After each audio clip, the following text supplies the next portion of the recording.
México.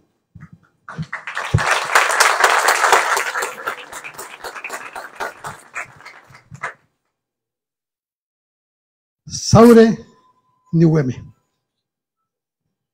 Me lo ha dicho muchas veces y da trabajo aprenderse esta frase, esta expresión, esta forma de llamar a una persona preparada para hablar por el pueblo.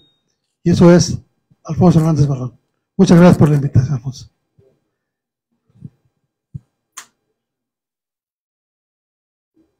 Para Confío en México, como agrupación política nacional, es muy grato tener esta posibilidad de la interacción con quien tiene precisamente esa calidad y cualidad, la de poder hablar por la gente, la de poder alzar la voz por la sociedad, en pro y en pos del respeto o de la cultura del respeto a los derechos humanos fundamentales. Muchas gracias, Alfonso, directo amigo, compañero de algunas luchas importantes, por invitarnos a escuchar directamente de ti las actividades de esta última anualidad tuya al frente de esta importantísima comisión. Quizá de las pocas gestiones al frente de ella que se han preocupado más por las clases vulnerables, por la gente con mayor vulnerabilidad, por los pueblos originarios, tan abandonados en el norte de Jalisco y en el sureste del estado, por quienes requieren precisamente tener voceros autorizados para que exijan cumplimiento de derechos fundamentales, como ha sido el caso. Siempre será polémica la actuación de un ombudsman, porque habrá quien diga que se hizo mucho, o que se excedió, o que se hizo poco y que se quedó corto.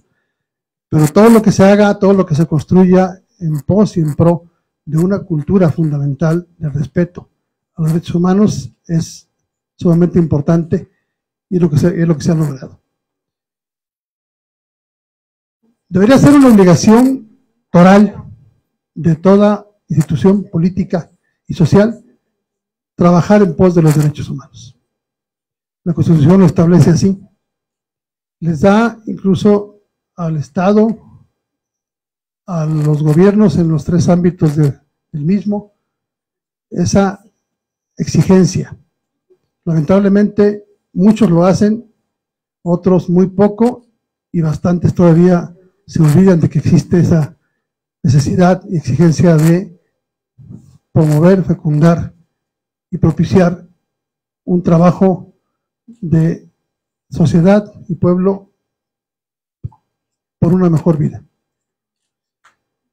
En la agenda de las agrupaciones políticas, sean partidos o agrupaciones o organizaciones cívicas, debe existir como algo fundamental el ir por una mejor cultura de derecho humano. Hace mucho se eliminó de los planes de estudio la materia de educación cívica, que era quizá lo que nos acercaba un poco a lo que teníamos que aprender como ciudadanos, como desde la niñez, en la elemental, en la secundaria y en la preparatoria teníamos esas materias: educación cívica, ética, todo eso terminó. Afortunadamente se ha venido incrementando la presencia de la Comisión Nacional y las comisiones estatales, pero creo que, y no me dejará mentir Alfonso, todavía son incomprendidas. Las tareas de los defensores del pueblo, de los ombudsman, de las personas preparadas para hablar por el pueblo, tiene que ser vista de una forma más racional. Tiene que ser analizada desde el punto de vista del esfuerzo que se hace para lograr que se genere la cultura, una visión de derecho, de fomento al respeto al derecho humano. La vida, la libertad de expresión, la libertad de pensamiento, de creencia, de ideas, de educación, de hacer lo que queramos con nuestras facultades y propiedades, patrimonio de nuestro cuerpo, nuestra alma, todo debe estar tutelado por un derecho humano fundamental, o en calidad de derecho humano fundamental. Seguramente pasará a la historia como un trabajo bien hecho, sin descargo de que habrá siempre quien cuestione, pero también por ahí hay un dicho, Alfonso, de que solamente el que hace puede ser criticado. Habrá que preocuparse cuando nadie se fija en lo que se hace o se deja de hacer por pasar desapercibido. De antemano, hemos dado seguimiento a las acciones favorables. Nos hubiera gustado que el trabajo pudiera continuar. Hay una convocatoria en ciernes y probablemente tomará nuevo rumbo, pero espero que el rumbo que tome la comisión no se aleje mucho del esquema que se ha trazado y que la fecundidad de lo realizado siga dando buenos frutos. La propuesta que se queda en la mesa es buscar cuántas y cuáles iniciativas hay presentadas a lo largo de los últimos años en diversos congresos, en los cuerpos edilicios, en el órgano legislativo estatal y en el nacional, sobre cómo volver a involucrar esta cultura en la educación. Que regresemos a cultivar los valores cívicos, la ética, la moral, las buenas costumbres, pero también el respeto a las libertades de todos.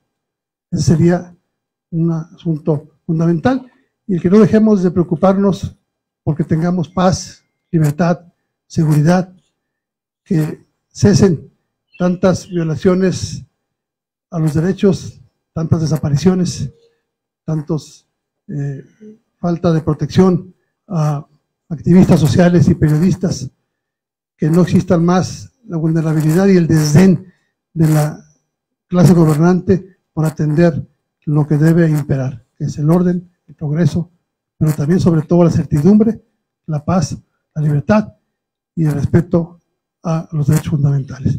Muchas gracias, Alfonso, por darnos esta invitación, y escucharemos con mucha atención lo que nos vas a exponer sobre lo realizado, que aunque ya lo conocemos, nos dará mucho gusto que lo puntualices para poderlo transmitir a partir de la voz de este grupo en el que están coordinadores regionales, distritales, municipales, miembros del Consejo Nacional, que haremos un esfuerzo para difundir lo que aquí vemos. Muchas gracias y felicidades de antemano.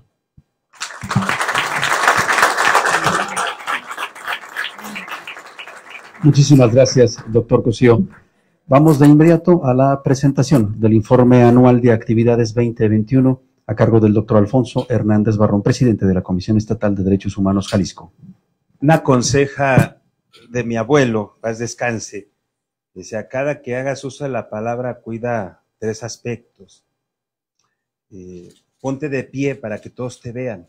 Me la recordó ahorita Chava. Habla fuerte para que todas estas personas te escuchen. Ahora el micrófono nos ayuda.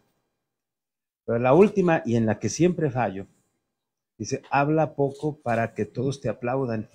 Así que les pido una disculpa si no logro concretar esa última conseja de mi abuelo, pero empezar por decirles tal como lo siento, y quizás saliéndome del protocolo de una reunión protocolaria como las que convoca siempre con mucho cuidado nuestro amigo Salvador Cosío, y decirles que de verdad me ha dado una gran alegría desde que vengo entrando y veo los rostros de muchas y de muchos de ustedes que hemos coincidido a lo largo de mucho tiempo, que extraño porque tengo 5 años entregado de cuerpo y alma trabajando por la gente más necesitada. Y eso ha implicado también el dejar de lado algo tan importante. Decía don Gabriel Covarrubias Ibarra, en paz descanse: en la vida las personas deben tener siempre en primer lugar a la familia, después el trabajo, pero nunca se olviden de los amigos. Y en este sentido, créanme, lo que sí me provoca un poco de emoción, porque son 5 años, además muchas y muchos de nuestros compañeros de luchas sociales pues se han ido de este plano terrenal. Por eso más me emociona de verdad verles a muchas y muchos de ustedes que están igualitas, igualitos, La verdad es de que los felicito, ingeniero, y bueno, a muchos que no quisiera ahorita omitir al final, seguramente habrá oportunidad de dialogar. Y me emociona particularmente porque quienes están aquí son personas que trabajan y defienden derechos humanos. Desde distintas trincheras, por ahí creo que había, bueno, en el tema, no quiero caer en imprecisiones, pero en el tema de la defensa del territorio, del desarrollo urbano y en muchos otros aspectos, ¿verdad?, que se han involucrado y que ese interés, esa responsabilidad social los lleva también a participar en la actividad política, como nuestro amigo Salvador Cosío, que tiene un legado tremendo, que él además ha acrecentado con su propia luz, con su propio trabajo, pero que nadie podemos olvidar la raíz de donde proviene. Y que siempre el verle es un reconocimiento también a una familia, porque también doña Idolina fue una actora muy importante en la vida política y social de nuestro estado, al igual que don Guillermo Cosío. Y ver que, no obstante que nuestro amigo, sabiendo toda esa dimensión que hay en su linaje, también con disposición, así como trae la camisa, se la remanga y continúa este trabajo social. A veces quizá con el enfrentar una situación adversa y muy cuesta arriba, porque como él lo decía, defender derechos humanos, defender la justicia, con mucha frecuencia es una tarea incomprendida y muy solitaria. Afortunadamente, Chava siempre ha tenido una gran cantidad de amigas y amigos que además de estimarle, le respetamos y siempre estamos dispuestos a caminar con él en todas estas causas justas que encabeza. En aquel entonces, la última de las luchas y trabajos que traíamos era por consolidar alguna expresión que se consolidó desde la sociedad civil, pero luego ahora hemos visto cómo en estos últimos años se ha consolidado Confío en México como una agrupación política nacional que ha puesto en el reflector los asuntos importantes a reflexionar en nuestra comunidad y que en este cierre de gestión yo quise encontrarme con ustedes a través de este nuevo escenario de trabajo que han construido de manera colectiva para rendirles cuentas.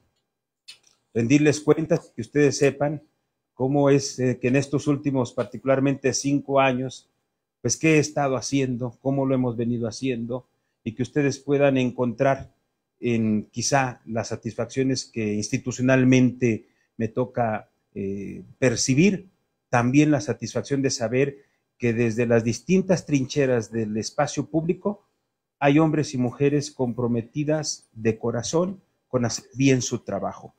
Y es así como lo hemos hecho en esta institución que ya llega casi a 30 años de existencia y que de entonces a la fecha muchas cosas han cambiado.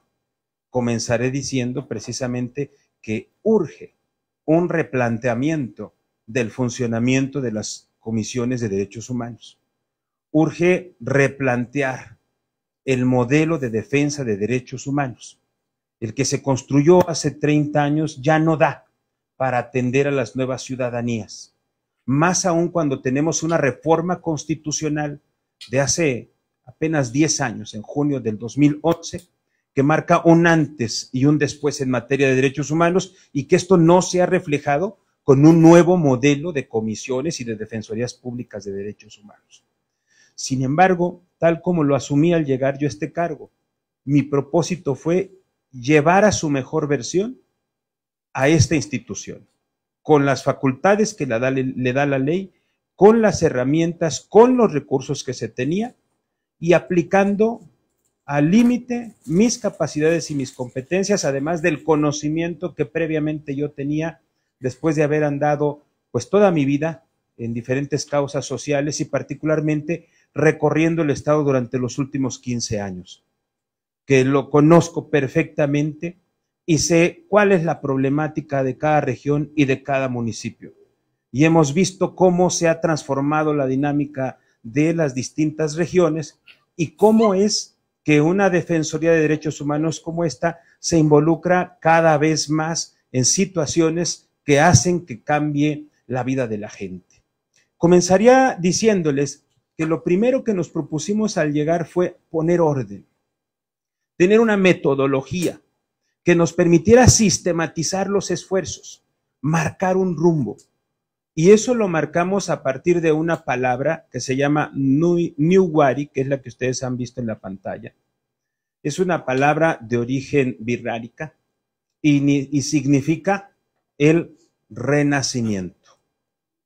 Mucho antes de que entraran los gobiernos federal y estatal a plantear una cuarta transformación o una refundación del Estado, nosotros habíamos planteado como vértice un renacimiento de una Defensoría Pública de los Derechos Humanos, que colocara en el centro la atención a la gente que más sufre, aquellos que por sus condiciones físicas, económicas, históricas, sociales, se encuentran en mayor riesgo de ver vulnerados sus derechos y sus libertades fundamentales.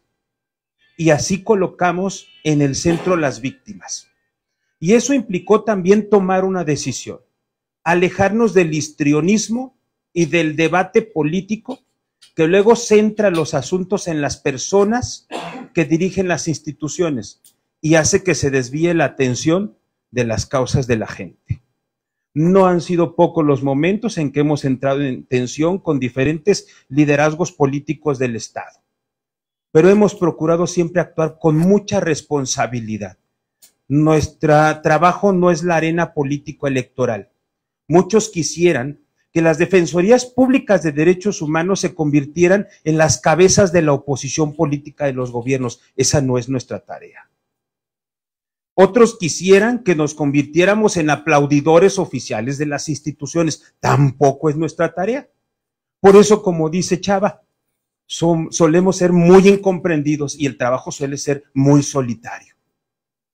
Y en ese sentido, nosotros, y Chava me conoce, sabe que nos hemos formado también para la lucha política y la que sea necesaria, pero quisimos entender cuál era nuestra responsabilidad histórica. Y la responsabilidad histórica era hacer las cosas con responsabilidad social, con profesionalismo, poner orden y darle cauce para que se atendiera de manera eficiente y eficaz el dolor de la gente. Establecimos nuestro trabajo para este renacimiento en 3 dimensiones: la dimensión de defensa, la dimensión de gobernanza y la dimensión de cultura. La dimensión de defensa implica la documentación de todo tipo de casos en donde se presuma que hay una violación de derechos humanos. La gobernanza es la articulación de los esfuerzos que hace la sociedad civil y las instituciones para que las decisiones que tomen sean con perspectiva de derechos humanos. Un ejercicio de gobernanza es este que estamos realizando. El vincularnos con muchas y muchos de ustedes que han trabajado en la función pública, que participan en los espacios de decisión político-electoral, pero que también son grandes defensores de derechos humanos y hacen trabajo de asistencia social, de acompañamiento, de orientación todos los días. Y no porque estemos participando en determinados espacios de lucha política electoral se debe excluir esa perspectiva también de defensoras y defensores de derechos humanos. Ese es el ejercicio de gobernanza, articularnos, rendir cuentas. Hoy por la mañana estuve, como todos los martes procuramos estar, en el Instituto Jalisciense de Ciencias Forenses, donde de manera permanente tenemos un módulo de atención a las familias que tienen algún ser querido desaparecido.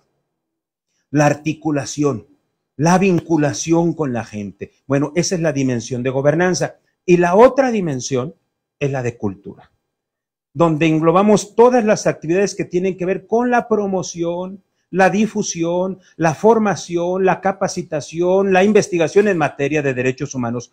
Todo perfectamente delimitado con una taxonomía científica que nos permita al momento de rendir cuentas hablar con certezas. Muchas ocasiones pensamos en que una conferencia, una plática es una capacitación. No, nosotros, por ejemplo, ahí establecimos ciertos rangos donde había que cumplir un programa, un cronograma y que estuviera certificado por las instancias oficiales para entonces poder hablar de procesos de formación y que un servidor o servidora pública que dijera, yo ya recibí una capacitación, pudiera acreditarlo de manera fehaciente y no estarnos engañando. Son 3 dimensiones de trabajo donde los resultados son muy amplios. Yo hoy solo les presentaré algunos datos de la dimensión, de estas 3 dimensiones, pero particularmente de la dimensión de defensa, diciéndoles que estas 3 dimensiones son, durante los últimos al menos 3, 4 años, los primeros 3 capítulos de nuestro informe anual de actividades, que pueden ustedes consultar ahora directamente en nuestra página electrónica. Y ahí están, como lo están viendo ustedes aquí en la pantalla. No me voy a apoyar mucho en la pantalla porque no a todos les queda de frente, nos vaya a dar luego una tortícolis o no sé cómo se llame, ¿verdad? Pero quienes lo alcancen a identificar, primer capítulo, defensa, segundo, gobernanza, tercero, cultura, todos muy graficados, con información que puede serles útil para la toma de decisiones, con tablas, concentrados, estadísticas, etcétera. Y los últimos 2 capítulos son el de fortalecimiento institucional, cómo hemos manejado los recursos. Y quizá aquí me detengo un poco para decirles que lo primero que hicimos cuando llegamos a esta institución fue implementar un ambicioso programa de austeridad, un plan de austeridad. Se vendieron camionetas de lujo, se eliminó telefonía celular solamente para personal ejecutivo, se dejaron de rentar salones, se tuvo toda una serie de ajustes administrativos que nos permitieron el no tener que depender de los recursos del gobierno. ¿Por qué es importante esto? Porque la dependencia económica tiene dependencia política. Y entonces decidimos que teníamos que hacer lo necesario con los recursos que teníamos para luego no tener que recibir condicionamientos para realizar nuestro trabajo. Y así logramos. Simplemente hace 15 años que yo entré a esta institución había 5 oficinas.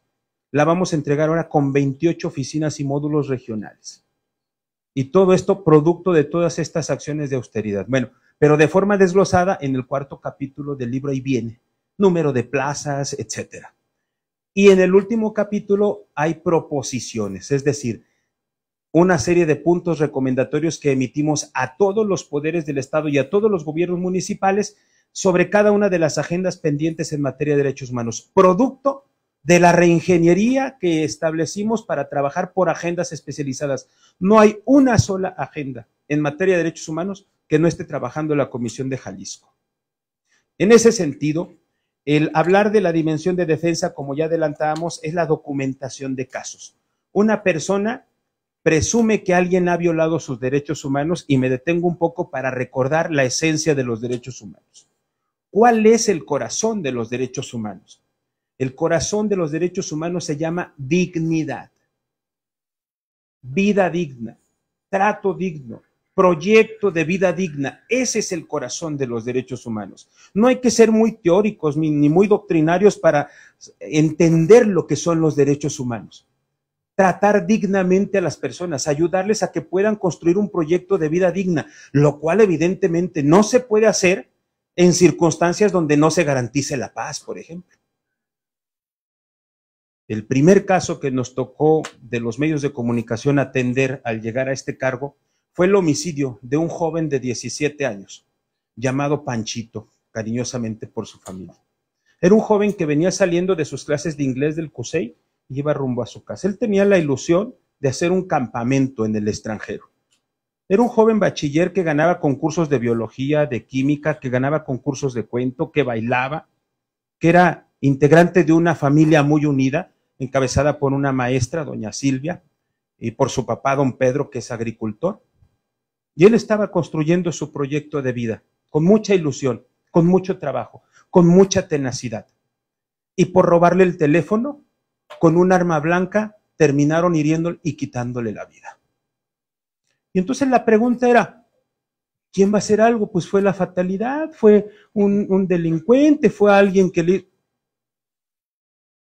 Teníamos que replantear la forma de enfrentarnos a ese tipo de situaciones, porque lo peor que nos puede pasar es que nos paralice el miedo y que normalicemos la violencia. Y entonces toda la experiencia que hemos venido acumulando en estos años nos llevó a ver el cómo sí entrar y pronunciarnos por un caso como este. Para eso hicimos primero una recomendación general, documentando las omisiones y malas prácticas de todas las instancias de gobierno, porque la seguridad ciudadana, recordemos, es una responsabilidad concurrente de los 3 niveles de gobierno. Y entonces identificar cómo estaban cumpliendo con las funciones que la ley les establece.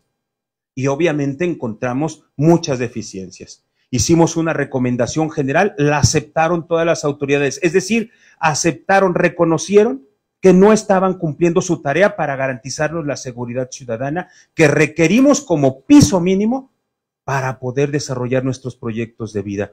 Después de eso resolvimos el caso de Panchito.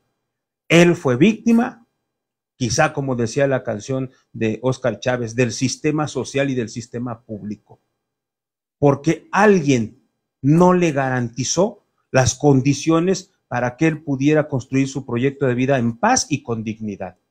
Y vino una recomendación colocando ahí toda la sapiencia de la doctrina y de la argumentación y fundamentación jurídica en favor de las víctimas. Siempre que hay una violación de derechos humanos, debe haber una reparación integral del daño. La reparación integral del daño implica cuando menos 5 tipos de medidas. Medidas de restitución. Cuando esto no es posible, vienen también las medidas de compensación.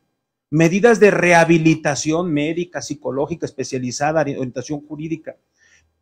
Medidas de satisfacción, que se sepa la verdad, que se ofrezcan disculpas públicas, que se difunda lo que ocurrió, pero principalmente garantías de no repetición. Todo esto incluyó aquella recomendación de Panchito, y esto implicó toda una serie de acciones que dentro de las cuales desde luego viene el pago de una compensación económica, de una indemnización económica, que si bien nunca va a reponer el proyecto de vida de alguien, pero sí en muchas ocasiones a quienes quedan en el desamparo, en la orfandad, les ayuda a replantear un proyecto de vida.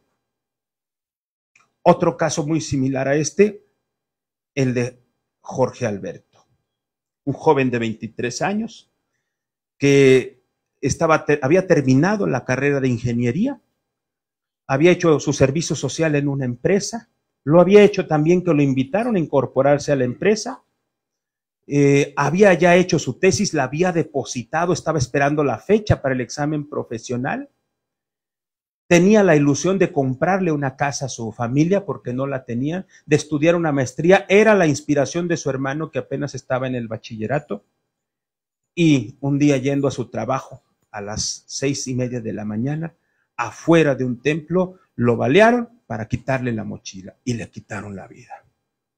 Al igual que en el caso de Panchito, el caso de Jorge Alberto, cuyos padres son don Melesio y doña Silvia, curiosamente también, se emiten las recomendaciones y se empieza este apoyo para las víctimas. En estos 2 casos, al menos se han hecho memoriales. Se le ha puesto el nombre, por ejemplo, a un laboratorio de biología, en algunos espacios públicos, se han sembrado también, aparte de, insisto, de la indemnización, han sembrado árboles, de tal manera que quede ahí para la memoria colectiva y que no se olviden este tipo de incidentes. En esa lógica comenzamos el trabajo de poner al servicio de la gente todas las capacidades de nuestros teóricos y nuestro personal. Decía Carlos Marx que a lo largo de la vida y de la historia los filósofos se han dedicado a interpretar el mundo, cuando de lo que se trata es de transformarlo. Eso hemos buscado en la dimensión de defensa. Hacer que todo ese conocimiento sirva a la gente en situaciones muy sencillas y muy directas, partiendo de lo local a lo global. Y en la búsqueda de transformar el mundo, terminamos primero transformando nuestra realidad. Solo así tienen sentido las instituciones. Casos como estos los hemos iniciado a partir de notas periodísticas. Hace unos momentos veía a algunos compañeros de la prensa y les agradecía, particularmente aquellos periodistas combativos que hacen honor al ejercicio periodístico y denuncian. Porque a partir de esa denuncia nosotros, de forma oficiosa, tomamos la nota e iniciamos la integración de una investigación. Y no se imaginan la cantidad de asuntos que hemos podido resolver en favor de la gente, que a veces en medio del dolor no atinan a ir a ninguna institución. Están en la desesperación, en el sufrimiento, que no atinan a hacer lo que pudiera darle causa institucional a su situación. Nosotros de forma oficiosa lo estamos haciendo. Tenemos una oficina que ustedes vieron al llegar, puertas abiertas, las 24 horas, los 365 días del año, ni un solo día dejamos de prestar este servicio, aún en medio de la pandemia. Y el resultado de esto, el último año fue, por ejemplo, que recibiéramos más de 24,000 personas en el área de defensa que acudieron con nosotros por una orientación. La orientación, pues como sabemos, puede ser desde 20 minutos hasta 2 horas. Porque incluye, en algunos casos, recabar una queja o hacer la gestión o el acompañamiento. ¿Qué tipo de acciones hacemos como parte de la orientación? Ahí lo tenemos. Por ejemplo, gestiona la entrega del cuerpo de una persona que ha sido víctima de algún homicidio. Tenemos uno de nuestros módulos permanentes afuera de ciencias forenses. Dentro de estas 28 oficinas que les comento, hay algunas, ¿y dónde las hemos instalado? En donde más sufre la gente. Una está de forma permanente allí en el Instituto Jalisciense de Ciencias Forenses. Otro está en el albergue que recibe a mayor cantidad de personas en situación de tránsito o de población y movilidad humana, migrantes, en el Cerro del Cuatro. Ahí también tenemos una oficina. Otra está en San Pedro y Chicán, donde tenemos el mayor número o un número muy significativo de personas con enfermedades renales producto de la contaminación en la que están viviendo. Otras las tenemos, una red de oficinas allá en las comunidades indígenas, en las comunidades Birrar y Tari, en Ocota de la Sierra, en Mesa del Tirador, en Tuxpan, en San Andrés Coamiata, en San Sebastián Teponahuastlán, que por cierto son las que permanentemente nos están diciendo cuando hay la presencia de grupos criminales o situaciones que amenazan la integridad y la estabilidad de sus familias y que lo hacen ahora a través de la tecnología y que anteriormente no había forma de estar en contacto con ellas porque en algunos lugares se hace un recorrido de hasta más de 20 horas. Allá estamos ahora directamente con las personas. En la zona metropolitana también hemos fortalecido nuestra presencia, particularmente aquí reforzando los servicios de la Guardia, pero aquí no podemos dejar de considerar que quienes vivimos en la zona metropolitana tenemos otros muchos mecanismos de defensa y de exigencia, además de la propia comisión. El propio trabajo de personas como ustedes, el propio trabajo de los medios de comunicación.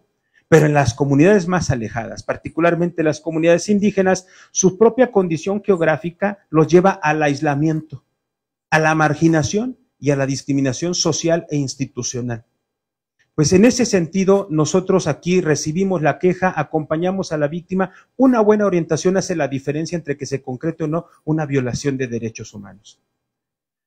También, desde luego, la carencia de servicios públicos.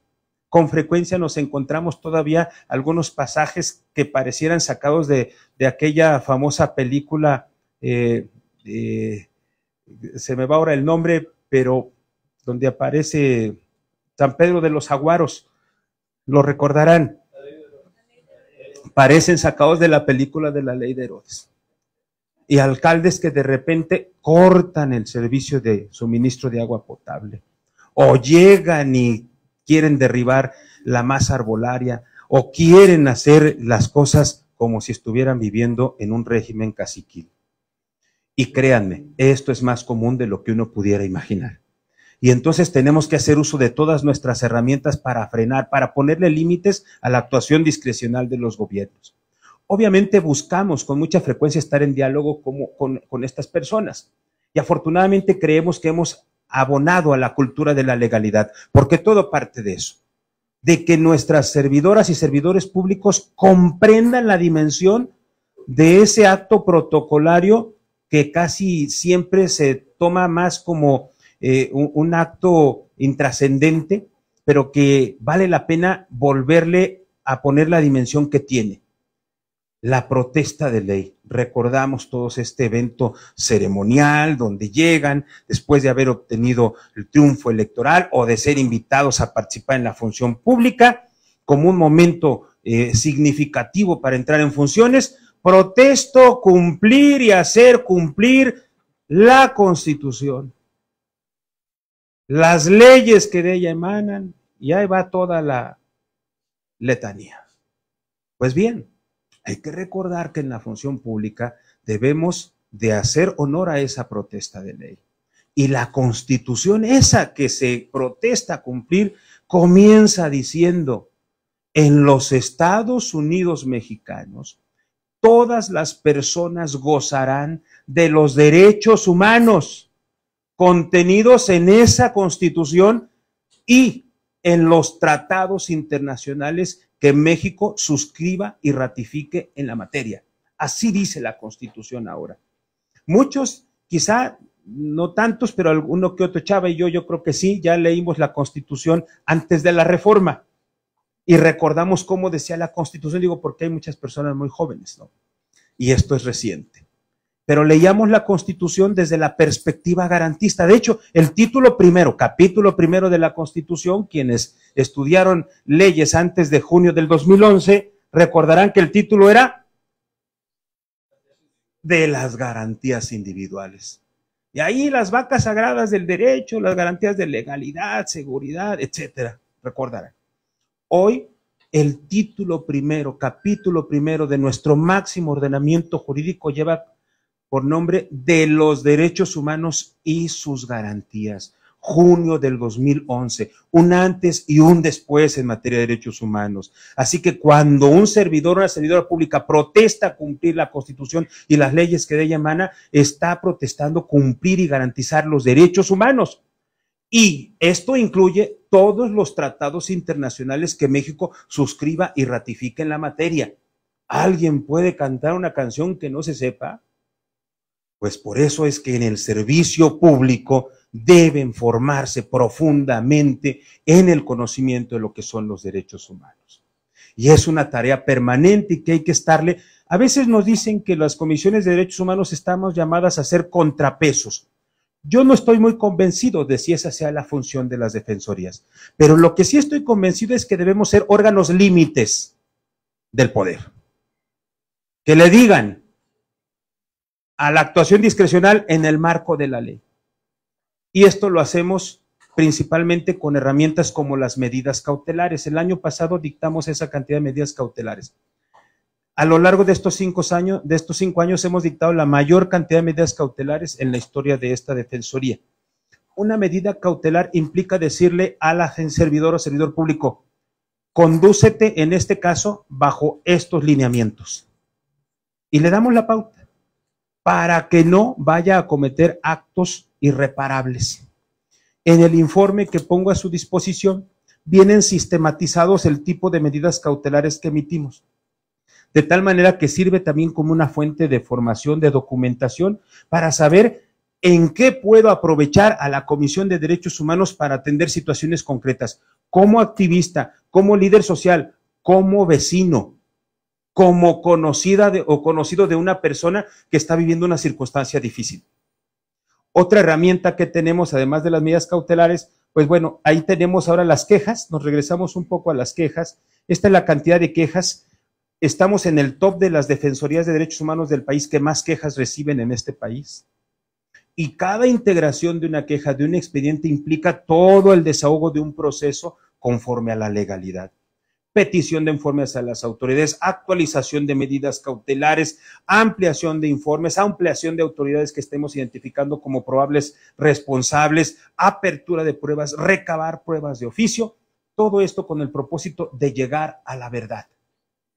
Después de las quejas también, y también importante, las quejas pueden ser de forma presencial aquí, y ayúdenme ustedes como monitores, ciudadanas y ciudadanos, a que a la hora que pasen, el día que pasen, puedan llegar a la comisión aquí afuera y a ver si efectivamente nuestro personal está trabajando. Nuestra directora Erika Córdoba, que además es una persona experta en género, le coloca los lentes de género a cada asunto que estamos tratando. Esto particularmente lo hemos reforzado durante este último año. Y las guardias pues son permanentes y están a su disposición. En la siguiente lámina les presentamos nuestra intervención oficiosa. actas de investigación. A partir, les decía yo hace unos momentos, de que identifiquemos una nota que nos diga que una persona, por ejemplo, hoy salió una nota, ayer salió una nota de una familia que es entrevistada y dice: tengo 2 años sin que me entreguen el cuerpo de mi hijo. En ese momento, de inmediato nos damos a la tarea de estarlo buscando por todas partes para iniciar una investigación. Y lo incluimos en todos nuestros procesos porque hay que documentar la tragedia. Claro que hay que documentar la tragedia, porque a partir de ahí colocamos en la mano de las víctimas una herramienta para activar mecanismos de exigibilidad y dentro de ello la reparación integral del daño. Y esto lo estamos haciendo de forma permanente. Nos hemos pronunciado hasta por temas que comúnmente no ven las defensorías, porque casi siempre la visión, cuando se habla de derechos humanos, se enmarca en el ámbito policial judicial. Pero los derechos humanos tienen que ver con todo lo que ustedes puedan imaginar. El tema del medio ambiente hoy por hoy ha provocado la búsqueda de proteger el medio ambiente, la mayor cantidad de quejas en la Comisión de Derechos Humanos. Ya lo verán ustedes en un momento más. La institución del Estado que más quejas recibió ya no fue la Fiscalía el año pasado. Históricamente siempre era la Fiscalía. Ahora fue, y ya lo verán ustedes ahorita quién es. Pero son otras dependencias. Entonces, ahora lo que estamos, y esto es, insisto, a través de ese monitoreo de redes sociales y de medios de comunicación. Casi puedo asegurarles que muchas de las notas que ustedes han visto en los medios han sido parte inicial de un expediente que estamos integrando nosotros. Estos son los conceptos de violación que más se denuncian en las quejas que interpone la gente. Y estamos hablando, obviamente, del tema de la legalidad, del ejercicio indebido de la función pública, porque cada que alguien señala que está siendo víctima de violación a sus derechos humanos, está implícitamente diciendo alguien no está cumpliendo alguna norma, alguna ley, algún reglamento, o lo está haciendo de forma deficiente. Pero luego vienen 3 conceptos de violación relacionados con los derechos colectivos. Recordemos, los derechos humanos tienen una dimensión individual, pero también una dimensión colectiva. En la individual, el derecho a la propiedad, a la libertad de expresión, a la libertad de tránsito. Pero en la colectiva también tenemos ciertos derechos en comunidad. Al medio ambiente sano, a la salud, a la educación, al desarrollo. Y ustedes pueden ver ahí cómo el tema del agua, del medio ambiente, ya están como conceptos de violación en medio de nuestra comunidad. Y también es un dato a tomar en cuenta, porque ¿de qué se está quejando la gente? De que alguien no está protegiendo el ambiente, de que alguien está prefiriendo, y recordemos, para que haya un desarrollo sustentable debe haber un equilibrio entre 3 pilares. Lo social, los recursos naturales son para resolver problemas sociales, pero esto se tiene que hacer también cuidando que haya un aspecto económico sin poner en riesgo la viabilidad de generaciones presentes y futuras, es decir, el pilar ambiental. Si no hay un equilibrio entre estos 3 pilares, lo social, lo económico y lo ambiental, no hay un desarrollo sustentable. Pues bien, esos son los conceptos de violación que nos llevan ahora a identificar qué autoridades son las que más quejas reciben. A nivel municipal, encabezan los gobiernos de zona metropolitana. ¿Sí? Y eso ha sido históricamente. De repente ahí nos brinca algún municipio con alguno de estos personajes que ya comentaba, pero normalmente son zona metropolitana. A nivel estatal, ahí tienen ustedes ahora, encabeza el CIAPA. Y es que ustedes recordarán los problemas de agua turbia, los problemas de falta de abastecimiento de agua. Nuestra agua que llega, y no digo potable porque no es potable, la que llega a nuestras casas no tiene ninguna certificación que avale que es agua limpia, que es agua apta para nuestro consumo. Quien debe hacerlo es la Coprisal, y el CIAPA ni siquiera ha terminado ese proceso de certificación. Eso nos llevó incluso de emitir una recomendación a interponer una controversia constitucional que está viva y que estamos esperando a ver qué resuelve la Corte, porque interpusimos una controversia por el aumento de tarifas, que desde nuestra perspectiva no es el CIAPA quien debe hacer el aumento de tarifas, y mucho menos si no está debidamente fundado y motivado. Tenemos derecho a saber cómo se están procesando estos mecanismos de saneamiento en el agua. Pues ahí están las autoridades del Estado que más quejas recibieron el año pasado, como una muestra. En los informes anuales ahí ustedes podrán identificando, decirles que todo lo que nosotros estamos presentando aquí viene en base de datos abiertos. Es decir, están a la disposición de la investigación, de quienes están en la función pública para tomar decisiones y que nos ayuden a tomar conciencia de lo que estamos viviendo y qué tenemos que hacer para garantizar el respeto a los derechos humanos. En la siguiente lámina, otra más, por favor. Recomendaciones. El año pasado terminamos en 283 recomendaciones. Hace unos momentos en una entrevista de radio me decían, oiga, usted es el presidente que más recomendaciones ha emitido, pero luego no las cumplen. Bueno, mi tarea es hacer esas recomendaciones y emitirlas. Las autoridades tienen que cumplirla. Y hay que darle más mecanismos a una defensoría como esta para que las autoridades acepten y cumplan. Y desde hace mucho tiempo, como ya decía, debemos replantear el modelo de defensa de derechos humanos en este país, porque lo que tenemos en este momento ya no da. Hace unos días la diputada Hortensia Noroña presentó una iniciativa para pedir que se lanzara un exhorto a aquel funcionario o funcionaria que no aceptara o cumpliera recomendaciones y no se aprobó en el Pleno del Congreso. Y aunque se aprobara, me parece que el escenario político no es realmente el más eficaz para hacer que una autoridad cumpla cuando se ha acreditado que hay violaciones de derechos humanos. Pero esto nos da una idea de cómo es necesario rearticular, fortalecer, cambiar, darle mayor herramienta a una Defensoría Pública de Derechos Humanos.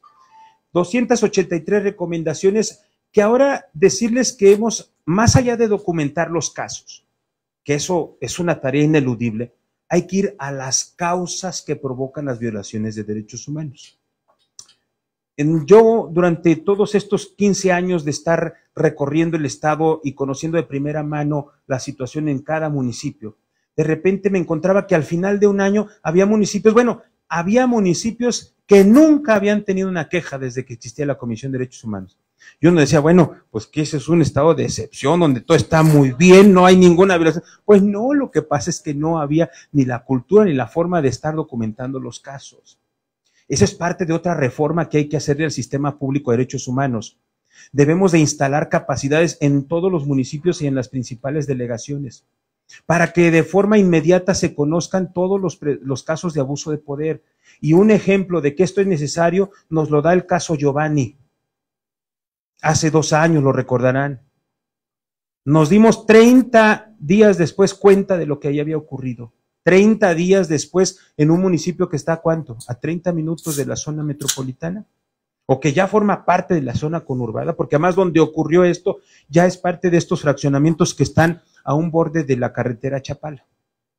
Se requiere instalar capacidades para la defensa en cada municipio, que permita una actuación más directa, es decir, comisiones municipales de derechos humanos. No se trata de más burocracia, simplemente se trata que dentro de las mismas instituciones, aquel personal que se ha venido especializando en tema de derechos humanos tenga un mecanismo ágil, directo, bajo el principio de máxima sencillez y máxima diligencia para atender todos los presuntos casos de violación de derechos humanos. Urge. Nosotros ahora lo que hicimos es a todos los municipios empezar a revisar de forma oficiosa cómo están cumpliendo las distintas agendas en materia de derechos humanos. Y así, por ejemplo, en uno de los temas también más dolorosos de nuestro estado, las violencias contra las mujeres. Tratados internacionales, leyes nacionales, leyes estatales, obligaciones que derivan a los municipios. Hicimos 25 indicadores. Abrimos de forma oficiosa una queja después de haber hecho informes a los gobiernos municipales y les preguntamos, ¿cómo estás cumpliendo esta obligación que te mandata tal ley, tal tratado, tal reglamento? Ninguno de los 125 municipios logró acreditar que hubiera cumplido lo que le establecen estas leyes. Y les emitimos una recomendación por el incumplimiento del deber de garantizar, lo mismo que en materia de seguridad ciudadana, porque se violan derechos humanos por acciones indebidas, pero también por omisiones. Y luego les dijimos, pero ¿sabes qué? Lo puedes resolver con esta matriz. Le dijimos cómo. Y establecimos una relatoría especializada en derechos humanos de las mujeres que permanentemente está con todos los gobiernos municipales dándole seguimiento y evitando que intenten inventar el hilo negro, descubrir el hilo negro cada 3 años. Es que vengo llegando y apenas, no. La responsabilidad subsiste independientemente de quién esté en las administraciones, y cuando te metes a la vida pública, eso lo tienes que saber. Y desde el primer día que llegas, por eso los procesos de entrega-recepción son tan importantes. Y por eso también es tan necesario que quienes lleguen tengan la visión de defensa de derechos humanos. Si no, pues van a incurrir en responsabilidades. Hemos documentado casos en recomendaciones como estas que realmente pues son penosas, pero son también educativas. Tuvimos a 2 alcaldes a los que se les emitieron recomendaciones por su actuación indebida en el cargo, violentando mujeres, algunos en sesiones de cabildo. Pues obviamente se han de imaginar que esto tiene muchas tensiones permanentemente con el poder. Por eso después de 15 años llega un desgaste natural. Decía mi padre que en la política o en la función pública, como en los toros, hay que saberse retirar a tiempo. O sea, cada que sale el torero, el público le pide cada vez más. Yo no soy aficionado a los toros, pero pues los que son sabrán que así es. Llega el día en que el torero ya no puede más que exponer la vida. Ese es tiempo de retirarse, y lo mismo acá. Aquí ya se han de imaginar, pues, actores políticos con capacidad de influencia y de impacto, pero que no hay de otra. Por eso es tan necesario que el ombudsperson se mantenga fuera del histrionismo y haga su trabajo con la mayor solidez y con el mayor profesionalismo. Así les emitimos 125 recomendaciones a todos los municipios, agarramos parejo. Pero lo mismo hicimos con otras 2 agendas. Personas desaparecidas. Oye, es que a mí, ¿por qué me diriges recomendaciones si yo soy el municipio? Eso ve y díselo a la fiscalía. Pues por las razones que ya les platiqué hace unos momentos. Tú tienes también la obligación de garantizarnos la seguridad ciudadana. Pero además, hay nuevas legislaciones que de forma específica te dicen que debes tener grupos de búsqueda, protocolos de coordinación, equipos especializados para atender a las víctimas, casas de resguardo, en fin, protocolos. Ninguno de los 125 municipios lo está cumpliendo, pero también le estamos diciendo, esto te falta y así lo puedes cumplir. Y lo mismo en el tema de discapacidad. Y es así como ahora todos los municipios de Jalisco tienen recomendaciones. Falta que las cumplan. Me decían, oye, es que la nacional tiene mayores indicadores de resolución de sus recomendaciones. Ah, pues seguramente a nivel nacional entonces no tenemos inseguridad pública ni violaciones de derechos humanos, ¿verdad? Nosotros difícilmente vamos a dar por acreditada y cumplida una recomendación de forma completa. Difícilmente, porque esto es progresivo y las recomendaciones tienen el propósito de marcar una ruta de llegada ambiciosa. Sí, alguien tiene que plantear un punto así para que oriente la toma de decisiones. En el camino se va transformando el mundo. Así emitimos 283 recomendaciones, fuimos la comisión, incluyendo la nacional, que más recomendaciones emitimos el año pasado. En medio de la crisis, fortalecimos nuestros procesos de trabajo y de incidencia. Ahora mismo, dentro de los pendientes que se quedan para la próxima administración, es fortalecer el área de seguimiento, precisamente, para estar con mayor prontitud, con mayor impacto. Todavía hace unos días hay un solo municipio que no nos aceptó la recomendación de mujeres, Patitlán. Todavía hace unos días fui con el alcalde a explicarle y a decirle, mira, esto es lo que se está haciendo y por esto lo tenemos que hacer. Y yo confío que en los próximos días también la acepten. Son temas de carácter ético-moral, pero atención. A veces dicen, es que las recomendaciones son como las llamadas a misa. No necesariamente. Quienes son abogadas y abogados saben que hay el litigio estratégico. Y una recomendación emitida por nosotros, con mucha frecuencia, es el documento fundatorio para activar otros mecanismos de exigibilidad. Y si no, vean el caso del Zapotillo. Se detuvo la inundación de 3 pueblos, de tres pueblos pequeños que se defendieron con corazón y lograron amparos a partir de las recomendaciones, que fueron 2 emitidas por la Comisión de Derechos Humanos. Ahí está. Uno de muchos otros casos en los que estamos documentando. El caso del Río Santiago, más temprano que tarde va a llegar la obligación del Estado de hacer una reparación integral del daño a toda esta gente.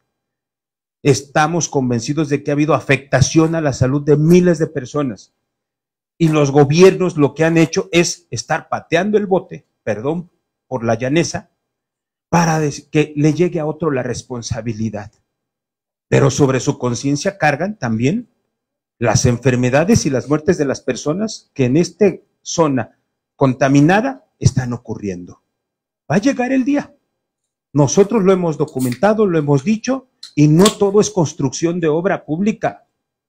La gestión integral del agua implica acciones de otra naturaleza.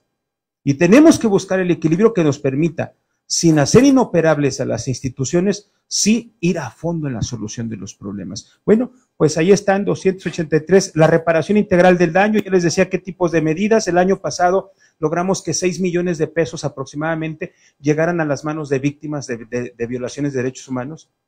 Indemnizaciones que van de 300, 400 hasta 800 mil pesos o más. A lo largo de esta gestión han sido casi 40 millones de pesos los que han llegado a las manos de las víctimas y que han ayudado a reencuadrar proyectos de vida. Recuerden ustedes ese caso surrealista de los trailers, por ejemplo, que nos llevó, y ahí está documentado, y ese es uno de los grandes pendientes que tiene ahora el gobierno del Estado, la reparación del daño colectivo también.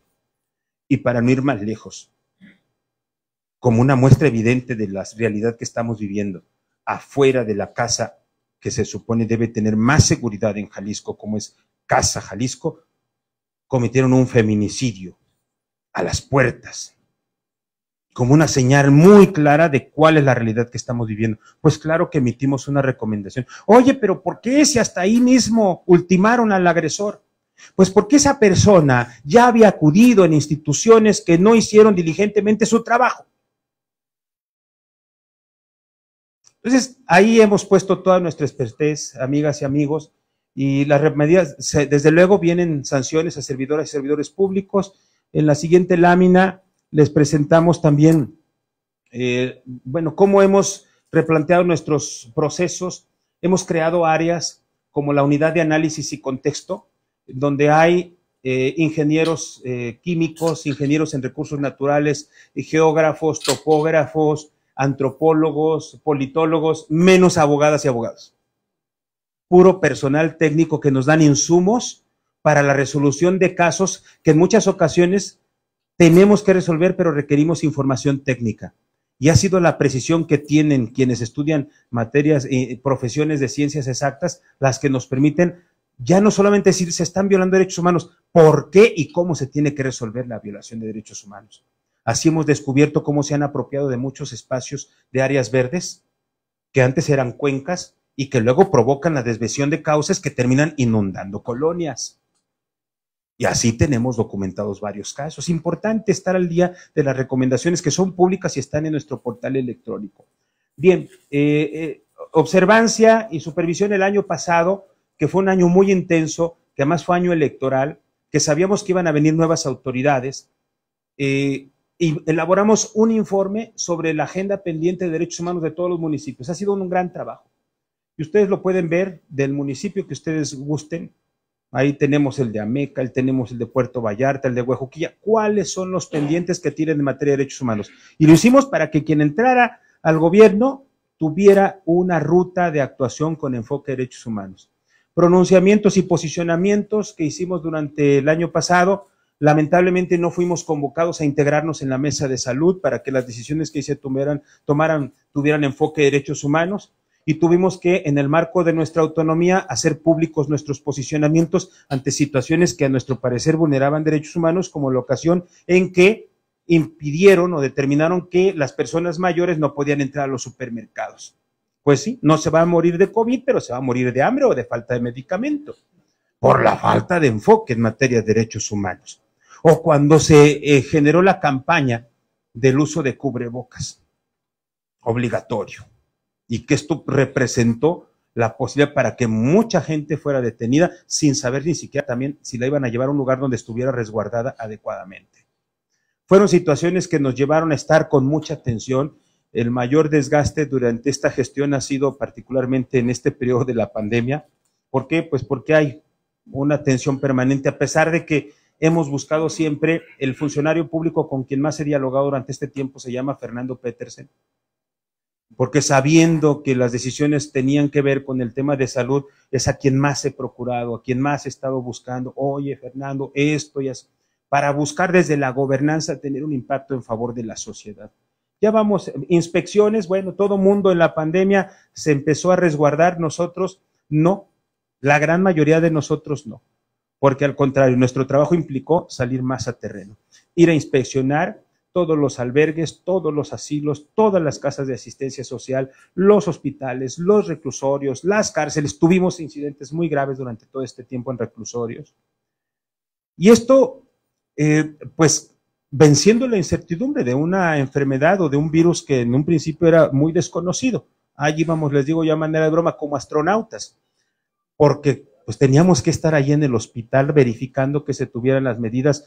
Imagínense las decisiones que se tomaron, por ejemplo, para la inhumación de las personas, desde esos momentos de tensión en donde si les dejaban usar o no el celular, de si lo podías ver o no lo podías ver, desde cómo lo sepultabas, eso que no porque ya esté pasando la pandemia se nos olvide, porque sería muy lamentable que esta pandemia pase y se olvide. Debe marcar un antes y un después, porque la desigualdad que se vivió en la pandemia nos debe dejar muchas lecciones a todas y a todos. Por eso insisto, no podemos seguir con este mismo modelo político-administrativo que ya no da, que quedó en evidencia en la pandemia, que ningún gobierno de ningún país logró garantizar plenamente los derechos y las libertades fundamentales de su población. Ninguno. El derecho de las comunidades indígenas a la educación, por ejemplo. Hubo clases en línea. Bueno, primero ponles luz, y luego darles internet, y luego darles computadoras, ¿verdad? Vamos a ver el impacto en estos próximos años de lo que está provocando esta situación. Bueno, pues finalmente también decirles, marchas y manifestaciones, creció más la inconformidad ciudadana. Así como se incrementaron los niveles de violencia familiar, porque déjenme decirles, y en una lámina más vienen los resultados, somos la única Comisión de Derechos Humanos de este país que defiende a las víctimas del delito en los procesos penales. Lo estuvimos haciendo al principio en la mayoría de los partidos judiciales, ahora ya lo estamos haciendo en menos. Pero esto nos permite tener el pulso de qué está ocurriendo en las regiones. Y lo que está ocurriendo es que la mayor cantidad de delitos que están consignándose son por violencia familiar. Y en las manifestaciones también encontramos hoy un incremento, ahí ya estamos documentando cuáles son las principales malestares sociales.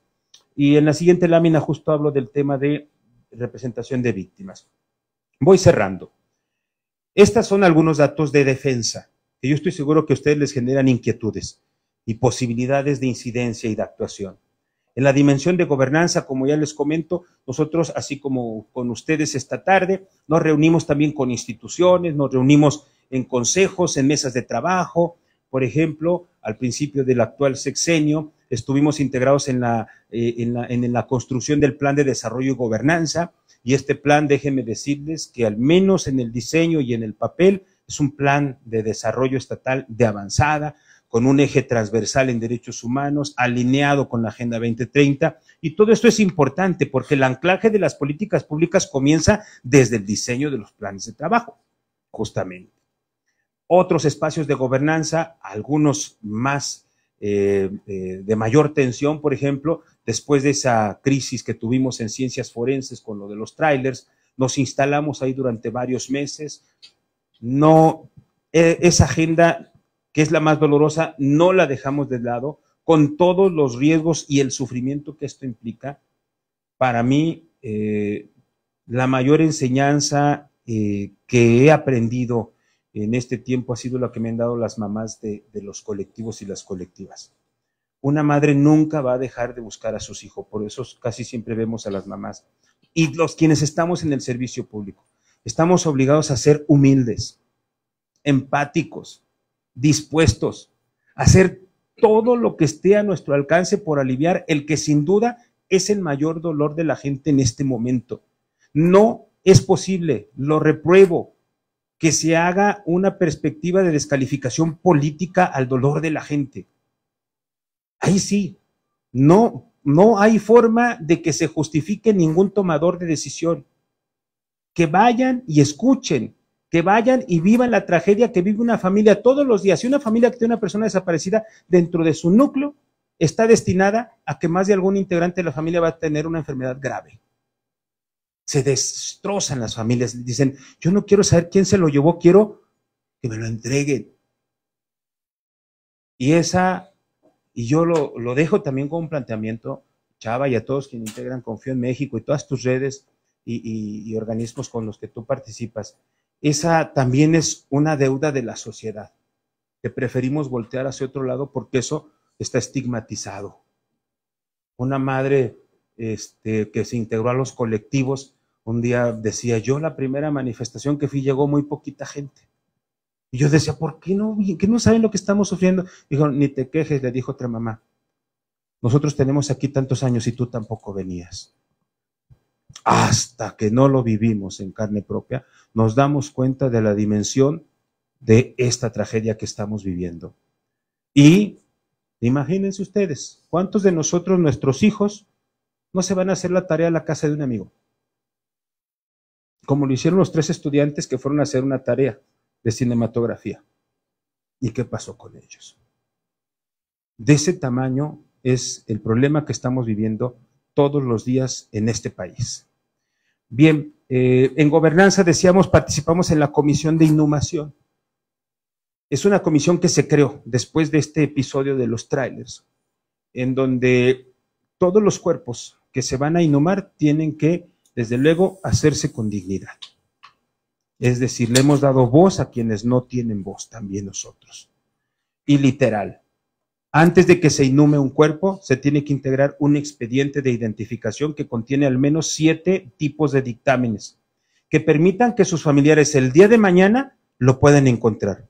Son ya casi 1,300 cuerpos de personas sin identificar que han sido inhumadas en el Panteón de Guadalajara, en el Panteón de Mezquitán y en el Panteón del Salto. De esos un poco más de 1,300, ya son casi 200 los que con posterioridad han sido identificados por sus familiares. Quisiéramos que fueran los 1,300, pero uno que sea le quita la angustia a una familia. Y esto implica con frecuencia enfrentamientos ahí en la comisión, porque dice, oye, espérate, pues esta persona aquí nos hemos encontrado hasta quienes tenían una identificación en su cuerpo, que no había sido agotado. ¿Tenemos derecho a saber lo que está pasando? Claro que tenemos derecho a saber, cuando menos para saber ustedes y yo lo que vamos a hacer para proteger a nuestras familias, ¿o no? Por eso es que estos temas no se deben manejar con una perspectiva política, con la crudeza que sea necesario para que tomemos conciencia. Pues en ese sentido participamos en mesas de gobernanza buscando generar la toma de conciencia profunda de la responsabilidad que tiene cada tomador o tomadora de decisión en materia de derechos humanos. Cierro hablando de la dimensión de cultura y sistematizamos nuestros procesos y nos reinventamos en la pandemia. Hoy estamos dando la mayor cantidad de procesos de formación en talleres de difusión, en capacitación. Nos consolidamos como una casa editorial y les voy a hacer un obsequio en este momento, además de un libro que en físico les van a entregar ahora. Y si me pasan una de las fichas hoy, pues yo hubiera querido enviarles a todos una colección especializada en físico, porque creo que a la mayoría todavía nos gusta tener en papel los libros. Pero bueno, ahora en esta va a empezar a circular, se las entregamos por favor, y esta es el código QR para acceder a la colección especializada en materia de derechos humanos en este momento más importante de Iberoamérica. Son 25 tomos, coordinados por gente comprometida con los derechos humanos, por ejemplo, Agustín del Castillo, por ejemplo, o don José Barragán, o muchos expertos de universidades y de diferentes nacionalidades que encontraron en la Comisión de Jalisco la seriedad, la formalidad para publicar su investigación científica. Tenemos 3 comités, uno internacional que encabeza la Universidad Carlos III de Madrid y la Rey Juan Carlos, uno a nivel nacional que encabeza la UNAM, otra a nivel estatal que encabeza la Universidad de Guadalajara. 3 filtros para cada publicación que ustedes van a encontrar de forma gratuita en este código QR. Les invito por favor a que lo vean, son auténticos manuales en derechos humanos. Ni nadie está haciendo este trabajo de investigación en Iberoamérica en este momento. Es decir, la Comisión de Derechos Humanos supo estar a la altura de estas circunstancias y potencializamos nuestra incidencia en agendas como la de investigación en materia de derechos humanos. El Instituto de Derechos Humanos Francisco Tenamastri, que por cierto habría que hacer luego otro informe, y no sé si tengamos libros, también las tarjetas de Francisco Tenamastri. Pues les voy a hacer otro obsequio. Acabo de presentar un libro de mi autoría, porque aprovechando que uno está en estos espacios públicos, busca la incidencia en donde sea posible, y hemos hecho una obra reivindicando el legado de Francisco Tenamastri, quien fue catalogado por don Miguel León Portilla como el primer guerrillero defensor de derechos humanos en América, y que en este libro yo me sumo a esa argumentación de por qué es un defensor de derechos humanos y por qué es tan importante que no se olviden lo que han hecho en otros momentos y en otros espacios quienes trabajan por la justicia. También lo pueden descargar de forma gratuita, y también les vamos a entregar un libro en físico que es para invitarnos a soñar la sociedad que queremos. Es el libro de planificación por escenarios, no sé si ya los tienen, que los bajen por favor, y ahorita les platico de eso mientras abrimos un espacio si hay oportunidad de preguntas y respuestas. Pero en el Instituto de Derechos Humanos Francisco Tenamastri hoy hemos potencializado mucho nuestras capacidades, nuestros cursos están acreditados. No sé si aquí alguien sea docente, ahí tenemos maestras o maestras en funciones. No les voy a hacer examen, nomás quería saber si las han invitado a participar en los cursos, si desde la Secretaría de Educación los están invitando a participar en los cursos, porque es la mejor muestra. Ahora ya como son parte de los propios mecanismos, antes era carrera magisterial, hoy no sé cómo sea el nombre técnico, pero ya estamos permanentemente con maestras y maestros desarrollando cursos de capacitación. Nuestros diplomados también tienen validez oficial, de tal manera que cada lunes se abre el portal de la comisión para cursos gratuitos. Entonces ahí, y son atemporales, es decir, no necesitan estar ahí en determinado horario. Los materiales ahí están anidados, los procesos de evaluación, de tal manera que ustedes pueden tener un título, un reconocimiento acreditando el trabajo que ahí tenemos. Este es el libro que les voy a entregar, La planificación transformadora por escenarios. Nos muestra la experiencia de cómo ante grandes tragedias la sociedad se ha podido rearticular después de eventos como los que ocurrieron en Uganda, por ejemplo, o del apartheid en Sudáfrica. Cómo repensar el mundo. Y yo creo que ahora, después de la pandemia, todas y todos tenemos que pensar en una dimensión distinta para reordenar nuestras comunidades.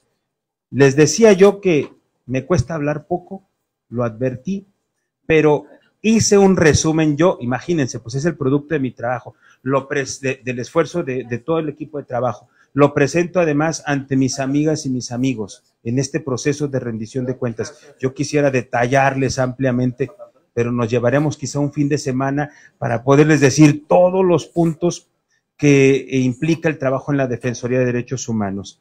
Desde luego les invito, entre otras acciones, a Francisco Tenamastri. Recordarán, este es un personaje construido, una escultura por el escultor Luis Larios, que por cierto en aquel entonces tenía de chalán a Antonio Álvarez del Castillo, Antonio Álvarez Esparza. Él era su chalán y me lo acaba de confirmar. Toño Álvarez Esparza, a quien le vamos precisamente a hacer un homenaje en unos días más junto a la familia de don Luis Larios, están invitadas el próximo 22 de este mes, y también a don Samuel Fernández Ávila, que siendo diputado por el Distrito 1 nos ayudó a trabajar en favor de Tenamastri. Estuvo en varios lugares esta escultura, incluyendo el Parque Alcalde. Era esta figura del indígena imponente que estaba ahí en la cascada. Creo que algunos, lo he platicado en la universidad, casi nadie lo vio, pero aquí seguramente alguno cuando fue al Parque Alcalde, de muy bonitos recuerdos, sin duda, seguramente.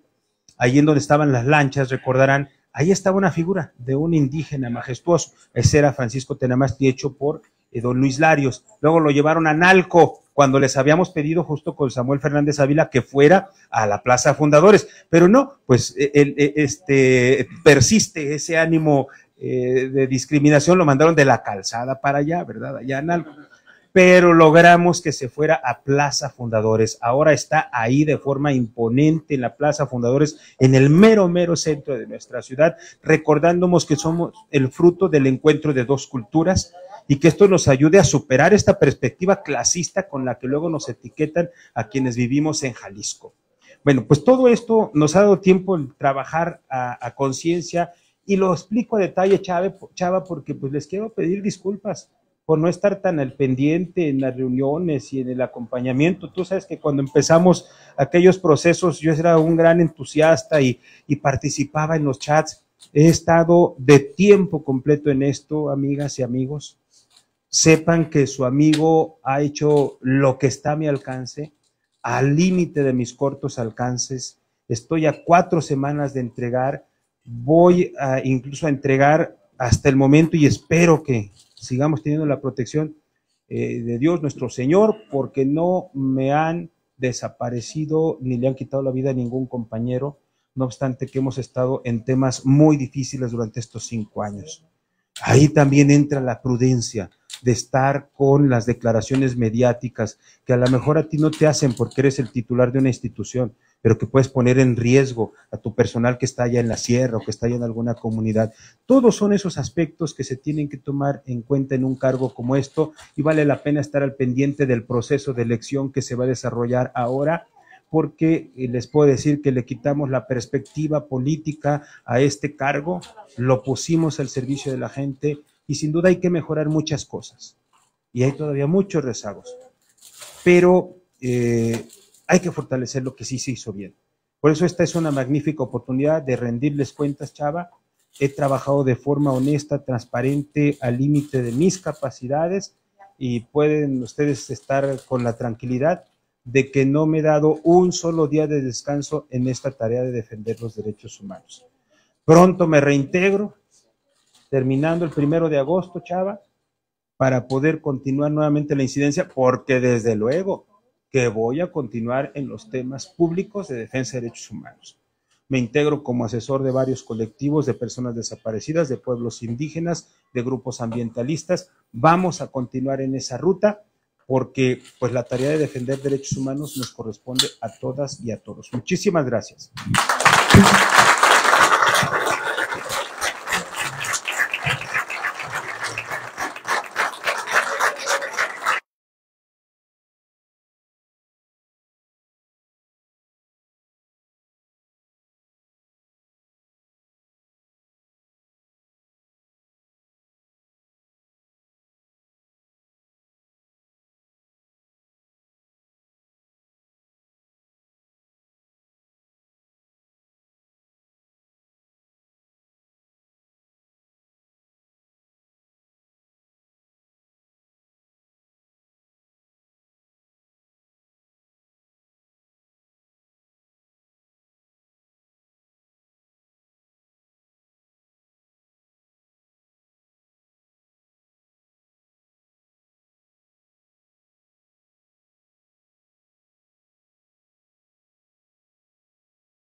Entonces, los mecanismos que se han inventado para la protección y defensa de comunicadores, periodistas, activistas sociales, activistas comunitarios, pues son letra muerta, ¿no? No se cumplen. Y creo que en todo caso sería más importante fortalecer la medida cautelar que dictara, imperara una comisión de derechos humanos. Y un punto que no tocabas que es muy importante, el tema de la repercusión del trabajo de la estatal, que aunque ya informaste que se creció de 5 a 28 oficinas, que es una labor loable, tendría que buscarse como fuera una obligación de cada ayuntamiento tener el espacio adecuado para que al menos un representante fuera el que tuviera la posibilidad de hablar por el pueblo. Un representante de la comisión que ampliara la perspectiva de información que hasta ahora se tiene, que aunque ha crecido hace falta más, que se convirtieran y se llegara a algún catálogo o certificación de persona preparada en la defensa de derechos humanos y que tuviera esa a la vez protección para poder ser informante adecuado, verídico, veraz de lo que pasa en una comunidad tan pequeña como puede ser La Laja en Mixtlán o San Pánico en Huachinango, es decir, por llamar a dos comunidades pequeñas, donde también se violan derechos humanos todos los días, de mujeres, de jóvenes, de ancianos, al igual que en las colonias populares marginadas de Zapopan y Guadalajara. No es posible seguir viendo a gente viviendo en cuevas, viviendo en campers, viviendo abajo de socavones, aquí cerquita, en el Tizate, en el Arroyo Seco, en la Mesa Colorada, y que no haya quien denuncie por ellos. Me parece loable que al enterarse de algo vía una opinión, un editorial, una columna, una denuncia pública en la red o en los medios, se actúe de oficio. Creo que ahí está al revés, debería haber una exigencia mayor, quizá que de ahí de tarea para quien venga, deba de hacerse. Si no se hace también, pues hay alguna situación que lo obligue a hacer. Y por último, en el tema de que hablabas, es decir, la defensa, la gobernanza, para mí es muy importante la cultura. La cultura, el fomento de la cultura de abogar y fomentar la exigencia del cumplimiento de los derechos humanos, desde la vida, la libertad de expresión, la libertad de acción, la libertad de pensamiento, la libertad de hacer lo que te dé tu gana que sea lícito, siempre y cuando no lastimes a un tercero, debe ser imperativo. Entonces, no me queda a mí más que felicitarte, lo sabes.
reuniones de tipo social para fomentar los afectos, pero ojalá que viene saliendo también de dificultades de salud. Gracias, Sergio, por ayudarme a hacer siempre el enlace con nuestras amigas, nuestros amigos.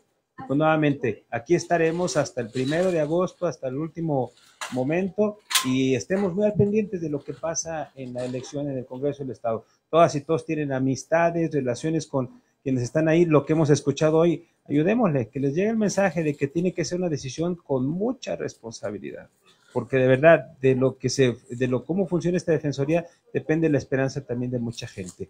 Este nombre que me dice Chava, Saure Niugüeme, es un nombre que me pusieron las comunidades indígenas del norte, que como quienes me conocen saben que visito mucho la región birrárica y he tenido la oportunidad de aprender muchísimo de esta cultura, de este pueblo, con quienes me he hermanado, y ellos me pusieron ese nombre, Saure Niugüeme. Y bueno, pues ellos decían que el maíz de noviembre es el maíz maduro, Saure, Niugüeme, el que está ya con claridad de ideas para hablar por la gente. Ellos lo sintetizaban, el que está preparado para hablar por la gente. Pues yo espero haber cumplido esa labor y seguirlo haciendo desde otras trincheras. Pues nuevamente, muchas gracias, un honor haberles recibido. Buenas noches. Muy bien, de esta manera concluimos. Muchas gracias, buenas noches.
Es correcto.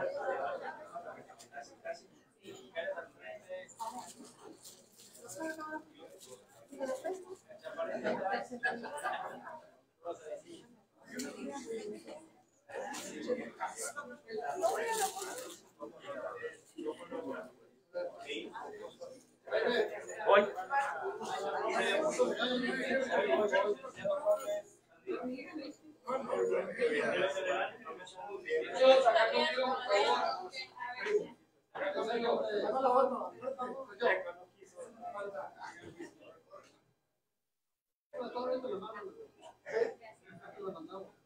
Ahorita me va a tomar acá.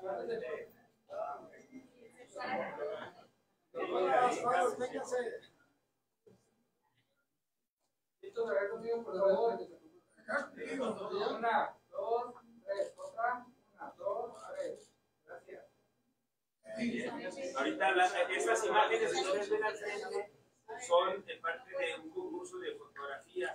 La que ganó fue la señora que está con cubrebocas, me parece que es una editorial esa imagen, que aún en la pandemia siguen buscando a sus hijos. Ahorita que bajen van a ver un memorial donde están los nombres de desaparecidas a la que buscamos también que la comisión se cumpla su formación.